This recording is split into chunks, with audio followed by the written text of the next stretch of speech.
Абай ауданында су беруді жақсарту және сапалы қызмет көрсету үшін Рысқұлов көшесінде жаңа су құбыры желісін пайдалануға беру бойынша жұмыс жүргізілді.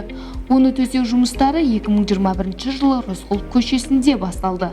Абай ауданының су басқармасына қарасты суды жабдықтау қамтамасыз ету үшін Рысқұлов көшесіндегі Байтұрсынов көшесінен бастап Әл-Фараби көшесіне диаметрі 500 су құбыры тартылды.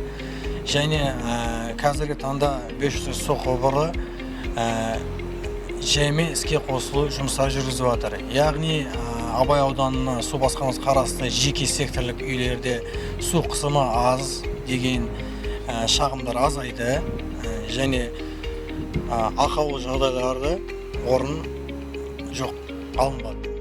Жаңа магистралды толық қуатына қосқан кезде жеке сектор тұрғындары су қысымы мен сапасына қатысты мәселелерге тап болмайды.